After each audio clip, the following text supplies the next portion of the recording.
உங்கள் ஊரில் நடக்கும் கோவில் திருவிழாக்களில் டாக்டர் சிவகு சத்யசீலன் குருஜி அவர்களின் சொற்பொழிவு நிகழ்ச்சி இந்தியா மற்றும் வெளிநாடு தொடர்பு கொள்ள வேண்டிய தொலைபேசி எண் 9794806221. பிரம்மஹத்தி தோஷ வகுப்பு மே 30 மற்றும் 31 2 நாட்கள் இரவு 7 மணி முதல் 8 மணி வரை ஆன்லைன் ஜூம் மூலமாக எடுக்கப்படும். முன்பதிவிற்கு 9789779947 மற்றும் இந்த வகுப்பில் இணைய இறுதி நாள் மே 25. உங்கள் தனிப்பட்ட ஜாதக ரீதியான மிக முக்கியமான 3 சந்தேகங்கள் கேள்விகள் வாட்ஸ்அப் மூலம் டாக்டர் சிவகு சத்யசீலன் குருஜியிடம் தெளிவாக பெற தொலைபேசி எண் 9789779947. ஸ்ரீ குருப்பியோ நமஹா, ஸ்ரீ மாத்ரே நமஹா, ஓம் அகத்தீசாயை நமஹா. இறையடியார்கள் அனைவருக்கும் அன்பான வணக்கங்கள். இன்று என்னுடைய மாணவர்களுடைய முன்னிலையிலே இதற்கு பிறகு என்னுடைய குறிக்கோளான கந்தனை பற்றி காலம் முழுவதும் பேசக்கூடிய சொற்பொழிவினை உங்களை வைத்து ஆரம்பிக்கிறதுல எனக்கு ரொம்ப மகிழ்ச்சி. அதன் அடிப்படையில் முருகனை பற்றி இன்று நான் மேற்கொள்ளக்கூடிய தலைப்பு கலியுகத்தில் கந்தன். பொதுவா கலியுகம் எப்படிப்பட்டது அப்படின்னா, இறையருளை பொருள் இன்பத்திற்காக தேடக்கூடிய யுகத்தின் பெயர்தான் கலியுகம். கலியுகத்துல இப்ப நம்ம அவதாரங்கள்ல அவதாரம் அப்படின்னாலே நமக்கு யாரு ஞாபகம் வருவார் அப்படின்னா விஷ்ணு பரமாத்மா தான் ஞாபகம் வருவார். என்னென்ன யுகம் எப்படி நடக்கிறது, யாருடைய கட்டுப்பாட்டில் நடக்கிறது அப்படின்னா அதற்கு நம்ம என்ன சொல்லுவோம்? கிருஷ்ண அவதாரம் அப்படின்னு சொல்லுவோம், கல்கி அவதாரம், இப்படின்னு 10 அவதாரங்கள் என்ன பண்ணப்பட்டிருக்குன்னா மேற்கொள்ளப்பட்டிருக்கிறது. ஆனா அந்த கலியில் கிருஷ்ண பரமாத்மா என்ன பதில் சொல்லியிருக்கிறார் அப்படின்னா, யாருமே சகஸ்ரநாமம் படிக்க தேவையில்லை, யாருமே அபிஷேகம் செய்ய தேவையில்லை, சதா என் நாமம் சொல்ல தேவையில்லை, என்னுடைய பெயரை மட்டுமே சொன்னால் அவனுக்கு நான் முக்தி தருவேன் அப்படின்னு ஒரு வரியை யார் சொல்லியிருக்காருன்னா கிருஷ்ண பரமாத்மா சொல்லியிருக்கார். அப்படின்னா என்ன குருஜி, அப்ப பேரை சொன்னாலே முக்தி கிடைச்சிருமா அப்படின்னா அதற்கு அது பொருள் அல்ல.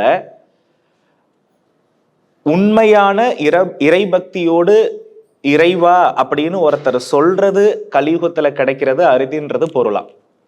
உண்மையான பக்தியோடு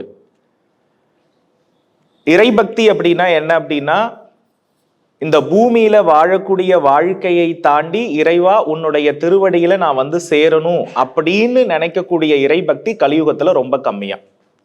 உண்மைதானே? இப்ப கலியுகத்துல எத்தனையோ மக்கள் கோடி பிறந்தாச்சு.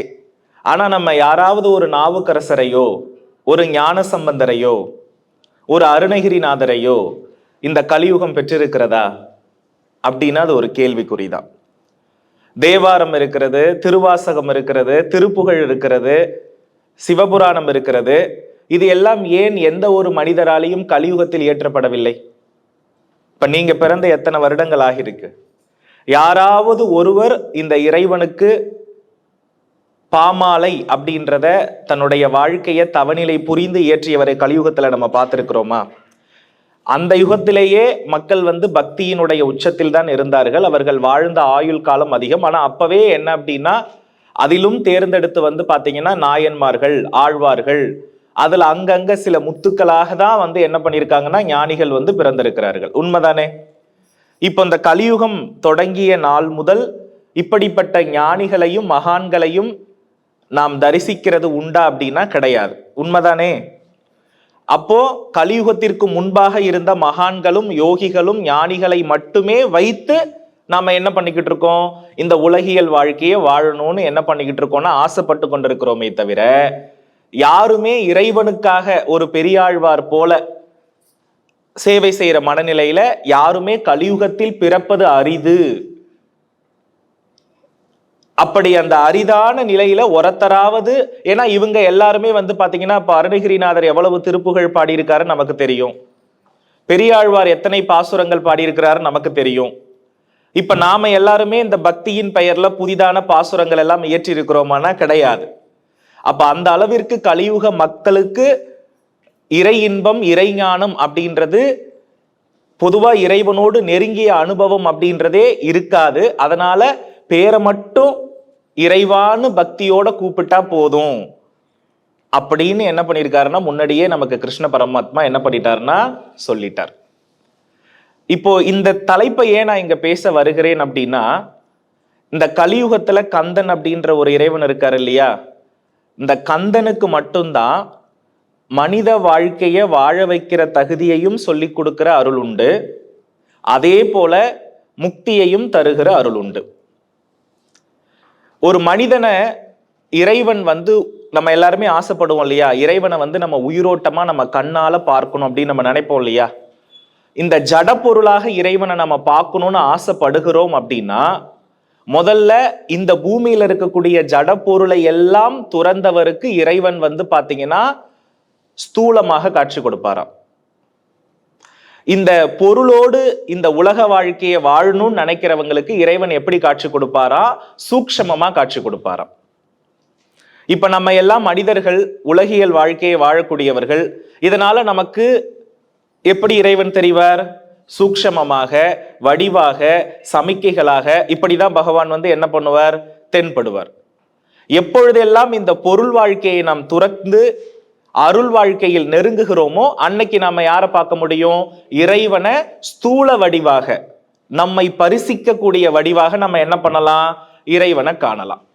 அப்ப இதிலிருந்து கலியில் பொருள் வாழ்வு வேண்டி இறைவனை நான் பார்த்தேன், நேரடியாக வந்தார், என்னை தொட்டார் அப்படின்னு சொல்பவர்களை நம்ப முடியுமானா முடியாது.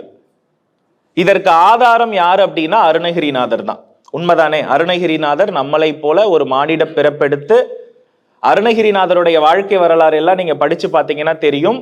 அவர் ஒரு மிகப்பெரிய வணிக சமூகத்தில் என்ன பண்ணார்னா பிறந்தவர், ரொம்ப அழகில் சிறந்தவர், நிறைய பெண்மோகம் கொண்டவர். யாரு? அருணகிரிநாதர். அதிக பெண்மோகம், அதிக பொருள் மோகம், அதிக ஆடம்பர மோகம், இவை அனைத்தும் இருந்து ஒரு மனிதனை போல உலகியல் வாழ்க்கையை வாழ்ந்து கொண்டிருந்தவர் தான் இல்லையா. அதனுடைய இறுதி நிலையில அவருக்கு என்ன ஆகிறது அப்படின்னா ஒரு தொழுநோய் அப்படின்றது இந்த செயல்களால் ஏற்படுகிறது. அந்த தொழுநோய் அப்படின்றது தான் வாழ்ந்த வாழ்க்கைக்கும் எனக்கு கிடைத்ததற்கும் இப்படி ஒரு தண்டனையா அப்படின்னு என்ன பண்றாருன்னா, இந்த கலியுகம் தொடங்கிய காலகட்டத்துல என்ன பண்றாரு? தற்கொலை செய்வதற்கு முற்படுகிறார். அந்த தற்கொலையை எங்க போயிட்டு செய்யறதுக்கு முற்படுகிறார்னா, இளமையிலிருந்தே அருணகிரிநாதர் முருக பக்தர். அவர் எந்த தவறு எப்படி இருந்தாலும் அவர் முருகனை வணங்குவதை என்னைக்குமே என்ன பண்ணது கிடையாது, விட்டது கிடையாது. அப்ப என்ன பண்றாருன்னா, அங்க திருவண்ணாமலையில இருக்கக்கூடிய ராஜகோபுரத்தின் மேல என்ன பண்றாருன்னா அருணகிரிநாதர் ஏறி தற்கொலை பண்ணிக்கணும்னு ஆசைப்படுறார். எந்த மனநிலையில சொல்லி ஆசைப்பட்டு ஏறார் அப்படின்னா, எனக்கு இனி பிறவி வேண்டாம், எதுவுமே வேண்டாம், நான் நிறைய பாவம் பண்ணிட்டேன், இந்த பாவத்தால எனக்கு இன்னொரு பிறப்பு நீ தந்துடாத அப்படின்னு எல்லாத்தையுமே உதறி தள்ளி, உறவை உதறி தள்ளி, மனைவியை உதறி தள்ளி, எல்லாத்தையுமே உதறி தள்ளி அந்த ராஜகோபுரத்துல ஏறும் பொழுது ஒரு புலம்பல் பாடி அவர் கீழே விழும்பொழுது முருகப்பெருமான் என்ன பண்றாருன்னா சடார்னு பிடிச்சிடுறார். ஒருவேளை அருணகிரிநாதர் எனக்கு உறவு வேண்டாம், பிறப்பு வேண்டாம், இப்படியெல்லாம் புலம்புலன்னா முருகப்பெருமான் வந்திருப்பாரானா வந்திருக்க மாட்டார். ஏன்னா அவர் தற்கொலை செய்யக்கூடிய இடம் எதுவாக இருக்குதுன்னா ஆலயமாக இருக்கிறது. ஏன்னா படைத்த இறைவனே தன்னுடைய ஆலயத்துல ஒரு ஜீவன் போகுவதற்கு என்ன பண்ண மாட்டார்? விட மாட்டார். அப்ப அந்த வார்த்தைக்கு எவ்வளவு வலிமை பாருங்க. நீங்க உங்க வார்த்தையால எப்பொழுது எதுவுமே எனக்கு வேண்டாம், பிறப்பே எனக்கு வேண்டாம், பொருளே வேண்டாம், அழியக்கூடிய இந்த மாயைகள் எதுவுமே எனக்கு வேண்டாம்னு சொல்லிட்டீங்கன்னா, அடுத்த சனமே உங்க பக்கத்துல நீங்க எந்த பாராயணமும் செய்யாமல், எந்த மந்திரமும் சொல்லாமல், எந்த தீட்சையும் எடுக்காமல் இந்த ஒரு வார்த்தைக்கு இறைவன் உங்களோடு நெருங்குவார். ஆனா அந்த வார்த்தையை எப்படி சொல்லணும்னா அடியிலிருந்து சொல்லணும். அது எப்ப வரும்னா, இறக்கிறதுக்குன்னு நம்ம போவோம் தெரியுமா, எல்லாத்தையுமே வெறுத்து. அப்போ கடவுளை கூப்பிட்டா கடவுள் அந்த க்ஷணத்துல வருவாராம், இறக்கணும்னு முடிவு பண்ணி போகும் பொழுது. அப்போ இறக்குறன்றத அருணகிரிநாதர் யாருக்கிட்ட சொல்றாருன்னா கடவுள் கிட்ட சொல்றார். அந்த வாழ்நாள் முழுவதும் அருணகிரிநாதர் யாரை தொழுதிருக்கிறார் என்றால் முருகனை தொழுதிருக்கிறார். அப்போ அருணகிரிநாதர் கடைசி காலமாக அந்த இறைவனை எந்த இறைவனை தொழுதாரோ அந்த இறைவன் அருணகிரிநாதருக்கு கடமையை செஞ்சாகணும். அப்ப காப்பாத்துறதுக்கு யாரு வராரு? முருகப்பெருமான் வராரு. அப்ப அந்த முருகப்பெருமான் தாங்கி பிடித்து என்ன சொல்றாருன்னா, இப்பதானே நான் ஒரு விஷயம் சொன்னேன். என்ன சொன்னேன்? எப்பொழுது எல்லாத்தையுமே உதறி தள்ளுறீங்களோ அப்ப இறைவன் உங்களுக்கு எப்படி தெரிவார்? ஸ்தூலமாக தெரிவார். ஸ்தூலமாகனா என்ன? கண்ணால் பார்த்து தொட்டு ஸ்பரிசித்து உணர வேண்டியது. அப்ப உதறி தள்ளுறதுன்றது பூமி வாழ்க்கையில எல்லாத்திலையுமே பிறந்துட்டு பார்த்துட்டு உதறி தள்ளுறதுன்றது அவ்வளவு எளிமையான காரியம் அல்ல. அப்போ அருணகிரிநாதருடைய உடல் குஷ்ட நோயால் அழிந்து விட்டது. அந்த உடல்ல உணர்ச்சிகள் இல்ல, எதுவுமே இல்லை, உயிர் மட்டும்தான் தங்கி இருக்கிறது. அப்ப உயிர் மட்டும் வளர்த்தால் மட்டும்தான் இறைவனை நீங்க என்ன பண்ண முடியும்? ஸ்தூலமாக பார்க்க முடியும். உடல் வளர்த்தால் சூக்ஷமமாகத்தான் பார்க்க முடியும். அதனாலதான் திருமூலர் என்ன சொல்லியிருக்கிறார் அப்படின்னா, உயிர் வளர்த்தேன் உடல் வளர்த்தேன். சோ உடல் வளர்ப்பவன் இறைவனை பூமியில் சூக்ஷமமாக காணலாம், உயிரை வளர்ப்பவன் இறைவனை ஸ்தூலமாக பார்க்கலாம். இப்ப அருணகிரிநாதருடைய இறுதி நிலை உடல் எல்லாம் அழிந்து உயிர் மட்டும் தான் இருக்கு, அதையும் எடுத்துக்கொன்ற நிலை வரும் பொழுது முருகப்பெருமான் தோன்றினாரா? அப்போ முருகப்பெருமான் தோன்றணும் அப்படின்னா அந்த அருணகிரிநாதர் முருகப்பெருமானை தரிசனம் செய்ததற்கு பிறகு முருகப்பெருமான் என்ன கொடுக்கிறார் அப்படின்னா அருணகிரிநாதருக்கு தீட்சை கொடுக்கிறார். அந்த தீட்சையினுடைய வெளிப்பாட்டிற்கு பிறகு ஒரு திருப்புகழ் பாடுகிறார். அது திருவருணை திருப்புகழ் அப்படின்றது அர்த்தம். அதுதான் முதல் திருப்புகழ். எப்படி முருகப்பெருமானுக்கு அருணகிரிநாதர் காட்சி கொடுத்து முதலாக அந்த திருப்புகழ் பாடினாரோ அந்த திருப்புகழை நாம் இந்த கலியுகத்தில் பாராயணம் செய்தால் முருகப்பெருமான் கனவில் தோன்றி சூக்ஷமமாக நமக்கு இருக்கக்கூடிய குறைகளை எது என்று எடுத்து சொல்லி தீர்த்து வைப்பாராம். நான் சொல்றது புரியுதா? கலியுகத்துல திருவருணையில் எழுதப்பட்ட திருப்புகழை நாம் தூங்குவதற்கு முன்னால் பாராயணம் செய்து உறங்கியதற்கு பிறகு முருகப்பெருமான் கனவில் தோன்றி நீ எங்க போகணும், எங்க இருக்கணும், கலியுகத்துல என்ன செய்யணும், நீ எதை தேடிக்கொண்டிருக்கிற, எது தப்பு எது சரின்றத கலியுகத்துல அற்புதமாக சொல்லப்பட்ட திருப்புகழ் இந்த திருவருணை திருப்புகழ். திருவண்ணாமலை கோபுரத்துல தான் அது நடக்குது. அப்ப என்ன ஆகிறார் அப்படின்னா உங்களுக்கே தெரியும், தன் கையில் இருக்கக்கூடிய வேல் ஆயுதத்தினால் என்ன சொல்றாரு? அழாதே அப்படின்னு யாருக்கு சொல்றாருன்னா அருணகிரிநாதருக்கு சொல்றார். அப்ப நம்மளை பார்த்து அழாதேன்னு இறைவன் சொல்லணும் அப்படின்னா உண்மையான பக்தி எதுன்னா எல்லா பொருளையும் உலகியல் வாழ்க்கையும் துறந்ததற்கு பிறகுதான் அழாதேன்னு இறைவன் நம்ம கண்ணை என்ன பண்ணுவாரு? துடைப்பார். இல்லைன்னா நம்ம கர்ம வினைகளிலே மாட்டிக்கொண்டு என்ன பண்ணிக்கிட்டே இருக்க வேண்டியதான்? சுழன்று கொண்டே இருக்க வேண்டியதான். அப்போ எல்லாருமே ஒரு காலகட்டத்துல இறுதி நிலையில கண்டிப்பா நம்ம என்ன பண்ணிடுவோம்னா இறைவனை பார்த்துடுவோம். ஏன் பார்த்துடுவோம்னா ஏன்னா இறுதி நிலை தான் நம்ம உடல் அழிந்திருக்கிற நிலை. அப்ப இறுதி நிலையில நம்ம எப்படி இருந்தாலும் எல்லாத்தையுமே விட்டுட்டு போறவங்க தானே. ஆனா அந்த விட்டுட்டு போறோமே அப்படின்னு மனசுல என்ன இருக்கக்கூடாதா?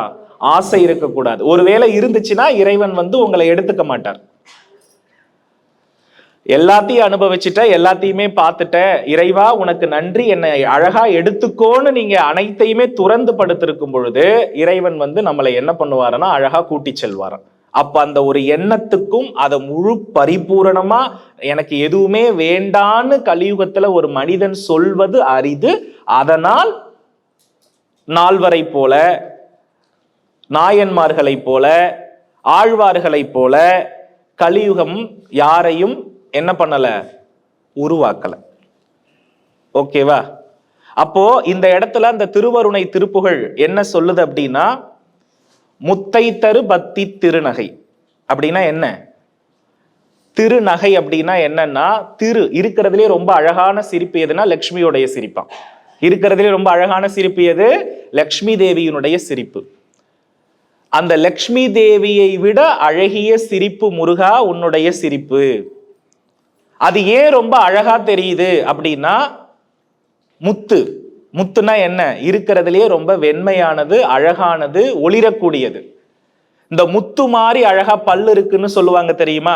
யாருக்கு முத்து மாதிரி அழகா பல்லு இருக்கிறதோ அவங்களுக்கு அழகான மனம் இருக்கிறது என்று பொருளாம். நல்லா தெரிஞ்சுக்கணும். கலியுகத்துல முத்துமாரி பல்லு இருக்குல்ல, அந்த முத்துமாரி பல்லு இருப்பவர்கள் சிரிக்கும் பொழுதுதான் அதுல ஒரு கருணை தெரியுது. அந்த முத்துமாரி பல்லிருப்பவர்கள் எல்லாம் முன் ஜென்மத்தில் எந்த ஊழ்வினையும் செய்யாதவர் என்று பொருள். அப்ப ஊழ்வினையே இல்லாத பரம்பொருளே முருகா, முத்து போல அழகான சிரிப்பே, மகாலட்சுமிக்கு ஒத்த சிரிப்பு அப்படின்னு என்ன சொல்றாருன்னா, முத்தை தரு பக்தி திருநகை. அந்த அந்த நகை அப்படின்றது, அந்த சிரிப்பு அப்படின்றது இந்த மகாலட்சுமி அந்த உருவகப்படுத்துற நிலையை கொண்டு வந்து அருணகிரிநாதர் வந்து என்ன பண்றாரு சொல்றார். அத்திக்கிரை சக்தி சரவண அப்படின்னா என்னன்னா, அத்திக்கிரை அப்படின்னா நமக்கு அத்திக்கு இறை யாரு? அத்தினா வேற யாரும் கிடையாது, நம்மளுடைய தெய்வானை தாய். ஏன் இந்த இடத்துல வள்ளிய சொல்லன்னு தெரியுமா?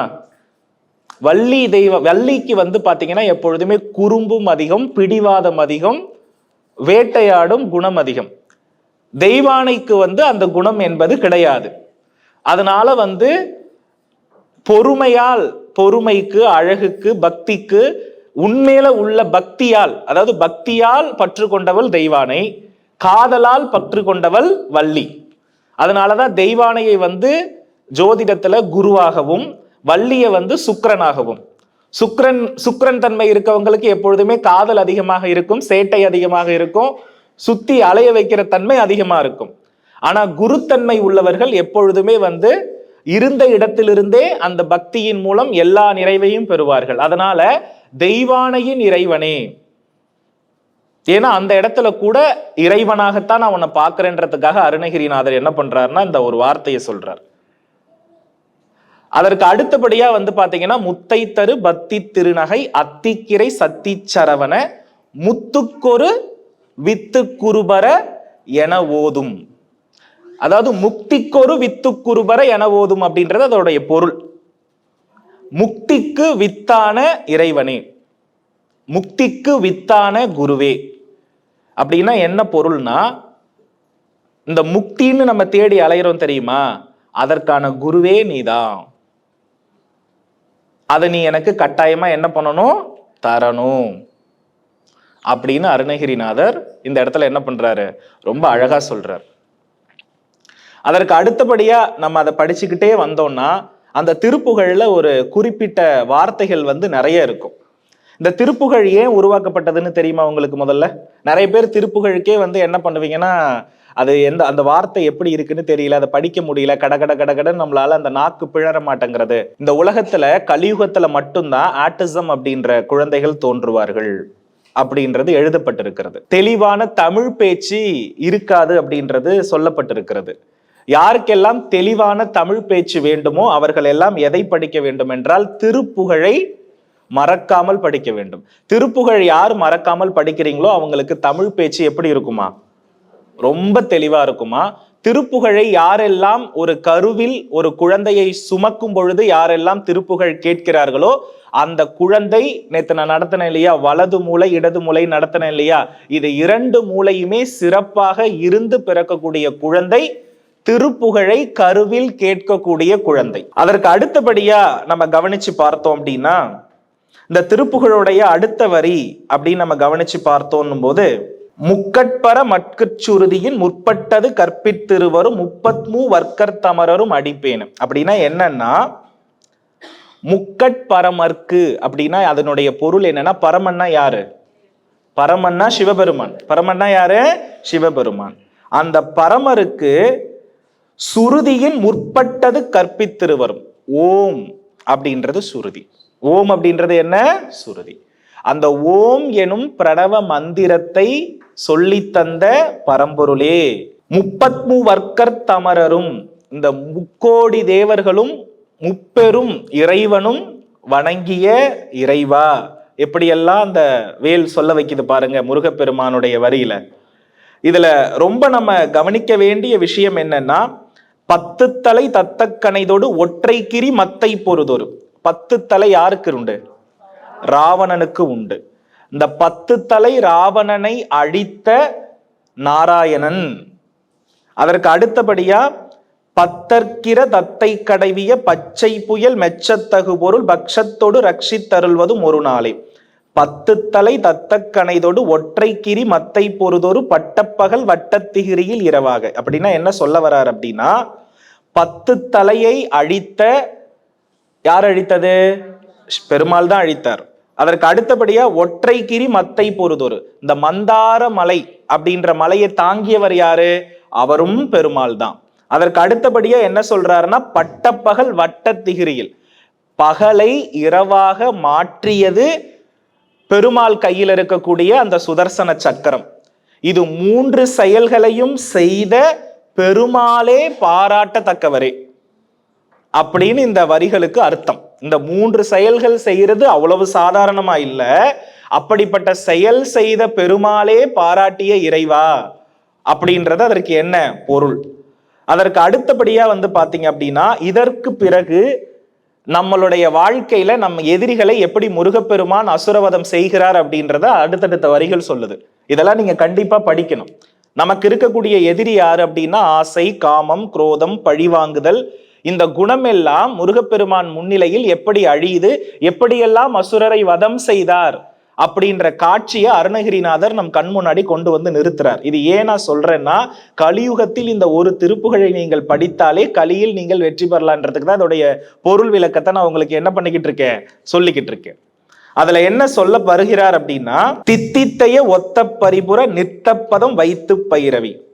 பைரவினா ஒண்ணு கிடையாது, அந்த பைரவி தேவி நடனக்கலையில் ரொம்ப சிறந்தவள். இப்ப முருகப்பெருமான் வதம் செய்ய புறப்படும் பொழுது தித்தித்தைய ஒத்த பரிபுற நித்தப்பதம் வைத்து பைரவி திக்கொட்கன டிக்கொட்கழுகோடு கழுதாட. அதாவது பைரவி அப்படின்றவ யாருன்னா, காளியினுடைய ஒரு அவதாரம். இந்த காளி தேவியினுடைய நர்த்தனம் எப்படி இருக்கும் பார்க்க. முருகப்பெருமானுடைய வதம் புறப்படும் பொழுது ஆகாய மார்க்கத்துல என்ன நடக்குதுன்னா, பைரவி, காளி இவங்க எல்லாருமே என்ன பண்றாங்கன்னா, ஒரே மாதிரி தோரணையில நர்த்தனம் ஆடுறாங்களாம். எங்க? முருகப்பெருமான் போருக்கு புறப்படும் பொழுது. நம்மளை காப்பாத்த முருகப்பெருமான் வருகிறார் அப்படின்னா அங்க என்ன தோற்றம் நடக்கும்னா, முதல்ல முருகப்பெருமான் நம் இடத்தில் வரும் பொழுது பைரவியும் காளி தேவியும் ஒரே சரணத்தில் என்ன பண்ணுவாங்கன்னா, நாட்டிய நர்த்தனத்தை ஆடிக்கிட்டு இருக்காங்களா. இந்த காட்சியை அப்படியே மனதில் அப்படியே கொஞ்சம் கற்பனை பண்ணி பாருங்க எப்படி இருக்குன்னு. அதற்கு அடுத்தபடியா பாத்தீங்க அப்படின்னா, கழுகோடு கழுதாட அப்படின்னா என்ன அர்த்தம் என்றால், கழு அப்படின்னா கழுகுன்னு அர்த்தம், கழு அப்படின்னா பேய்கள்னு அர்த்தம். இந்த கழுகும் பேய்களும் என்ன பண்ணுதுன்னா ஆட ஆரம்பிக்குதான். காரணம் ஏன் இங்க கழுகையும் பேய்களையும் கொண்டு வந்தாங்கன்னா, காளி வாசம் செய்யும் இடம் எது? காளி வாசம் செய்யும் இடம் எது? சுடுகாடு. அப்ப பைரவி அப்படின்ற பெயர் எங்க இருக்குன்னா இடுகாட்டில் தான் என்ன பண்றாங்கன்னா இருக்காங்க. அப்ப அந்த பேய்களும் கழுகும் யாரு ஆணையிட்டா நடனம் புரிவாங்கன்னா, அந்த காளியும் பைரவியும் ஆணையிட்டால் என்ன பண்ணுவாங்களாம், நடனம் புரிவாங்களாம். அப்ப வான மண்டலத்துல காளி நடனம் ஆடுகிறாள், பைரவி நடனம் ஆடுகிறாள். அந்த நடனம் எப்படி இருக்குன்னா, அனைவருமே ஒத்த நடனத்தில் ஒரே மாதிரி தோற்றத்துல நடனம் ஆடுகிறார்கள். அப்படி ஆடும் பொழுது கழுகும் பேயும் என்ன பண்ணுதான், சேர்ந்து ஆடுகிறதாம். யாரை அழிக்க? அசுரரை அழிக்க முருகன் வதம் செய்ய புறப்படும் பொழுது. அதற்கு அடுத்தபடியா திக்குப்பரி அட்டப்பயிரவர் தொக்கு தொகு சித்திரப்பகு ரிக்கத்ரிகடக எனவோத. அப்படின்னா என்னன்னா, இந்த உலகம் அஷ்ட பைரவர்களுடைய கட்டுப்பாட்டுக்குள்ள இருக்கு, தெரியும் இல்லையா? 8 திக்குளும் அஷ்ட பைரவர்கள் ரிக்கத்ரிகடக அப்படின்ற ஒரு தாளத்திற்கு ஏற்ப என்ன பண்றாங்க அப்படின்னா நடனம் புரிந்து காட்சி கொடுக்கிறார்களாம்.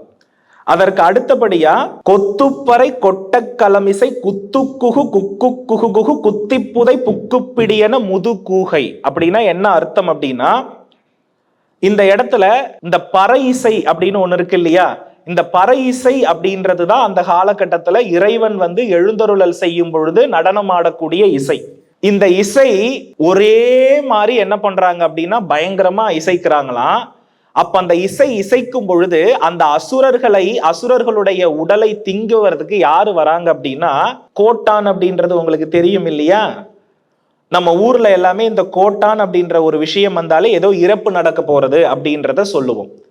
அப்போ கொத்தி தூக்கு அப்படின்னு அது கத்துன்றது நம்ம முன்னோர்கள் எல்லாம் நமக்கு சொல்லியிருப்பாங்க இல்லையா? இப்பெல்லாம் அதை யாருமே கேட்டிருக்க முடியாது.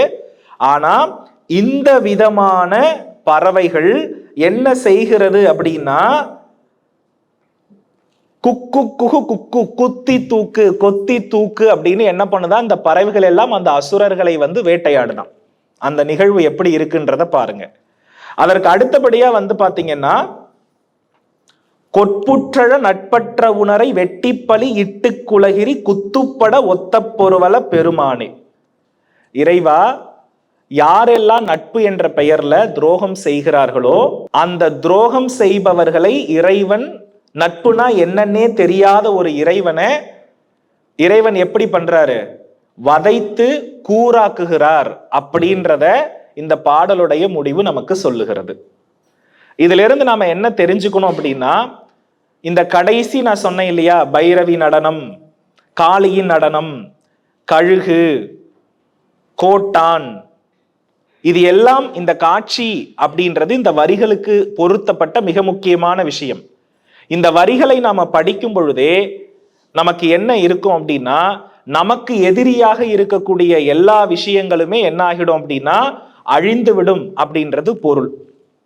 அப்ப இந்த திருப்புகழை யார் தினம் நீங்கள் படிக்கின்றீர்களோ அவர்களுக்கு என்ன கிடைக்கும்?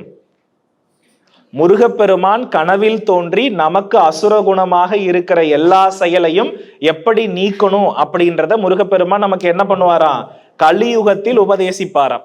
அதனால கலியுகத்துல முருகப்பெருமானுடைய அருளை நீங்கள் பெற வேண்டும் என்றால் இந்த திருவருணை திருப்புகழை நீங்கள் மறக்காமல் என்ன பண்ணணும்? தினமும் பாராயணம் செய்வது நன்று. எப்ப பாராயணம் செய்யணும்? தூங்குவதற்கு முன்பாக பாராயணம் செய்யணும். அப்படி செய்து விட்டு நீங்கள் படுத்தீங்க அப்படின்னா உங்களை அழைத்து செல்ல யமன் வரமாட்டார். உங்களை அழைத்து செல்ல யார் வரமாட்டார்? யமன் வரமாட்டார். காரணம் என்னன்னா, இந்த கலியுகத்துல என்னைக்குமே ஒரு விஷயத்தை நீங்க நல்லா புரிஞ்சுக்கணும். இப்ப ஞானப்பழம் கதை உங்களுக்கு தெரியும் இல்லையா? ஞானப்பழம் கதை தெரியுமே இல்லையா? இப்போ சிவபெருமானுக்கு முருகப்பெருமான் உபதேசிக்கிற திறன் எப்படி வந்ததுன்னு உங்க எல்லாருக்குமே தெரியுமா? ஞானப்பழம் யார் வாங்கிக்கிட்டது? விநாயகர் வாங்கிக்கிட்டது. அப்போ இருக்கிறதுலயே மிகப்பெரிய ஞானி விநாயக பெருமான்னா, விநாயக பெருமான் தானே சிவபெருமானுக்கு உபதேசம் பண்ணியிருக்கணும். ஏன் முருகப்பெருமான் பண்ணாரு? ஏன் முருகப்பெருமான் பண்ணினார்? இதனுடைய உட்கருத்தை நீங்க நல்லா புரிஞ்சுக்கணும். ஞானிகள் என்னைக்குமே ஓரிடத்தில் அமர்ந்திருக்க மாட்டார்கள். ஞானம் ஒருவனுக்கு எப்படி கிடைக்கும்னா தேடி தேடி தான் கிடைக்கும், அலைந்து அலைந்து தான் கிடைக்கும். உண்மைதானே? யாராவது ஒரே இடத்துல உட்கார்ந்து ஞானத்தை பெற்றுவிட்டேன்னு சொல்லி பார்த்திருக்கீங்களா? இந்த உலகத்துல இருக்கிற எல்லா விஷயத்தையும் நம்ம தெரிஞ்சுக்கணும்னா இந்த உலகத்தையே சுத்தணும் இல்லையா? இப்ப விநாயக பெருமான் என்ன பண்ணாரு? அம்மையப்பனை மட்டும் உலகம்னு சுத்தி வந்தாரு. முருகப்பெருமான் என்ன பண்ணினாரு? உலகத்தையே சுத்தி வந்தார். அப்போ உட்கார்ந்த இடத்துல இருந்து நான் உலகத்தை பார்த்துட்டேன் அப்படின்றது விநாயகர். நான் உலகத்தை முழுமையாகவே அனைத்தையுமே சுத்தி வந்து முழுமையான ஞானம் பெற்றேன் அப்படின்றது யார் அப்படின்னா முருகப்பெருமான். அப்ப முறையாகவே இந்த உலகத்தை, எந்தெந்த உலகம் எப்படிப்பட்டது, 7 உலகத்தினுடைய தன்மை என்ன அப்படின்னு முதல்ல படிச்சது யாரு? முருகப்பெருமான். அப்போ இந்த இடத்துல முருகப்பெருமானுக்கு ஞானப்பழம் கிடைக்கவில்லை என்றாலும் அந்த உலகத்தை சுற்றியதினால் சிறந்த ஞானப்பழம் யார் அப்படின்னா முருகப்பெருமான் தான். அப்படி அந்த ஞானத்தை உலகத்தை சுற்றி பார்த்ததனால மட்டும்தான் முருகப்பெருமானுக்கு கோபம் வந்துருச்சு. என்ன கோபம் வந்ததுன்னா, விநாயக பெருமான் ஸ்மார்ட் ஒர்க், முருகப்பெருமான் ஹார்ட் ஒர்க். அப்ப நான் இவ்வளவு தூரம் கஷ்டப்பட்டு உலகத்தை சுத்தி வரத்துக்குள்ள ஒரு சுற்றிலேயே என்ன பண்ணிட்டாருன்னா இவர் முடிச்சிட்டாரே. அப்ப முருகனுடைய பக்தர்கள் எப்போதுமே நல்லா தெரிஞ்சுக்கோங்க, முருகப்பெருமானோடு பக்கத்துல நெருங்கும் பொழுது உங்களுக்கு சோதனை கொடுக்கிறாருன்னா அவர் அலையத்தான் விடுவார். முருகப்பெருமான் என்னைக்குமே தன்னோடு நெருங்கின உடனே என்கிட்ட நீ நெருங்கிட்ட, இந்தா வச்சுக்கோ அப்படின்னு யாரு கொடுக்க மாட்டாங்க? முருகப்பெருமான் கொடுக்க மாட்டார். ஆனா விநாயகர் கிட்ட நீங்க போன உடனே எல்லாமே கொடுத்துருவார். ஏன்னா அவர் எல்லாத்தையுமே எளிமையாக ஸ்மார்ட் ஒர்க்ல பெற்றவர் இல்லையா? ஆனா முருகப்பெருமான் வந்து இந்த உலகத்தை அனைத்தையுமே உணர்ந்து மண்டலங்கள் எல்லாம் சுற்றி வந்தவர். அதனால முருகப்பெருமான் தன் பக்தனை பக்குவப்படுத்தணும்னா அந்த சோதனை அப்படின்னு வருது இல்லையா, அந்த சோதனை வருதுன்னா உங்களை பக்குவப்படுத்துறாருன்னு அர்த்தம். அதனால முருகப்பெருமான் அடியார்கள் யாருமே தான் செய்யாத செயலுக்கு கிடைக்கக்கூடிய சன்மானத்தை விரும்ப மாட்டார்கள். முருகனுக்கு அடியவராக இருப்பவர்கள். அதுல என்னுடைய உழைப்பும் என்னுடைய அறிவும் என்னுடைய திறமையும் இருந்தால் அந்த பொருள் எனக்குரியது. அது இல்லாம நான் என்னைக்குமே அந்த பொருளை என்ன பண்ண மாட்டேன், விரும்ப மாட்டேன் அப்படின்றது முருகப்பெருமானுடைய கேரக்டர். அப்போ அந்த உலகத்தை எல்லாம் சுற்றி வந்ததினால் அவர் ஒரு முழு ஞானியாக மாறினார். அந்த ஞானத்தன்மை எனக்கு இருக்கிறது, எனக்கென்று ஒரு உலக மக்களை நான் நிச்சயமா உருவாக்குவேன்னு ஞான பண்டித சுவாமியாக நின்ற இடம்தான் பழனிமலை. இந்த ஞானப்பழம் வேண்டாம் அப்படின்னு போயிட்டு அந்த ஞானியாக இருக்கிறாரா இல்லையா? ஏன் ஞான பண்டித சுவாமியாக அங்க நிக்கிறார் அப்படின்னா, ஞானத்தை நான் பெற்றுவிட்டேன், என் தோற்றம் இதுதான் அப்படின்னு. ஒரு ஞானி எப்படி, அனைத்தையும் அறிந்த ஞானி எப்படி கோமணத்தோடு தண்டத்தோடு ஒரு முதிர்ந்த கிழவனாக இருந்தால்தான் ஞானின்றதை நம்ம நம்புவோம் இல்லையா? அதனால குழந்தை பருவத்திலேயே அந்த தோற்றத்தை போயிட்டு தான் தான் முதல்ல இந்த உலகத்துல உள்ள எல்லாத்தையுமே பார்த்தேன், கற்றறிந்தேன், ஞானத்தை உணர்ந்தேன் அப்படின்னு நின்ற கோலம் தான் பழனியில் இருக்கிற கோலம். சொல்ல போகணும்னா இந்த நிலை வந்ததனால மட்டும்தான் சிவபெருமான் விநாயகரிடமிருந்து உபதேசம் பெறாமல், நீ மூவுலகத்தையும் அறிந்தவன், 7 உலகத்தையும் சுற்றியவன், முக்காலத்தையும் உணர்ந்தவன், நீ எனக்கு குருவாக இருக்கவும் தகுதியானவர்னு சிவபெருமானை மண்டி போட்டார். இப்ப இதுல இருந்து நீங்க என்ன தெரிஞ்சுக்கணும்? இந்த உலகத்தை எதையுமே நீங்க கஷ்டப்படாம எல்லாத்தையுமே எடுத்துட்டீங்கன்னா அது நிலைக்காது. கஷ்டப்பட்டு சுத்தினா மட்டும்தான் அதற்கான அங்கீகாரம் கிடைக்கும். எப்பேற்பட்ட தலைவனுக்கும் உபதேசம் செய்யற வாய்ப்பும் என்ன பண்ணும், அப்பதான் கிட்டும் என்பதை முருகப்பெருமான் நமக்கு உணர்த்துகிறார். அப்ப முருகப்பெருமானை சரணாகதி அடைஞ்சாலே அவர் என்னைக்குமே பொய் சொல்றதுக்கோ பொருளாசைக்கோ உடனே தூக்கி கொடுக்க மாட்டார். உன்னை பக்குவப்படுத்தி மற்றவர்களை உனக்கு சரணாகதி அடைய வைக்கிற நிலை வர வரையும் அவர் உங்களை கைவிட மாட்டார். ஆனா அது உண்மையா இருக்கணும்னு உங்களை என்ன பண்ணுவார்னா பக்குவப்படுத்துவார். இந்த தன்மையில இருந்ததுனால மட்டும்தான் பிரம்மனுக்கு பொருள் கேட்கிற அளவுக்கு முருகப்பெருமானுக்கு என்ன வந்தது, தகுதி ஏற்பட்டது. அப்ப நல்லா தெரிஞ்சுக்கோங்க, கலியுகத்துல மனிதர்களுடைய நிலை விதியை மாற்ற முடியாது என்பது உண்மை. ஆனா யாரால மாற்ற முடியும் அப்படின்னா, பிரம்மன் கையில் இருந்த 4 வேதங்களையும் எடுத்து, நீ என்ன தொழில் பார்த்தாயோ அதை நான் பார்த்து கொள்ளுறேன், நீ எதுவும் கவலைப்படாத, நீ சிறைக்கு செல், உனக்கு பிரணவத்துக்கு பொருள் தெரியலன்னு சொன்ன இறைவன் யாரு? முருகப்பெருமான். அப்ப கலியுகத்துல முருகப்பெருமானை சரணாகதி அடைந்தால் நம் விதிப்படி செய்த பலனை மாத்தி எழுதுறது யாரு? பிரம்மன். ஆனா அந்த பிரம்மனுடைய தொழிலையே முருகன் எடுத்து செய்ததினாலே நாம் உண்மையான பக்தராக முருகப்பெருமானிடம் சரணாகதி அடைந்தால் நம் விதியில் இருக்கக்கூடிய விஷயத்தை முருகப்பெருமான் மாற்றி அமைப்பதற்கு வாய்ப்பு உண்டு. அதனால நீங்க முன்ஜென்ம வினை பற்றிலாம் என்ன பண்ணக்கூடாது, கவலைப்படக்கூடாது. முருகப்பெருமான் கிட்ட நீங்க நேரடியா சரணாகதி அடைகிறீங்கன்னா அவர் சோதிப்பார். அந்த சோதிக்கிறது பேர் உங்களை பக்குவப்படுத்துறதுன்னு அர்த்தம். அந்த பக்குவம் உங்களுக்கு பொருளை தரும், அந்த பக்குவம் உங்களுக்கு புகழை தரும்.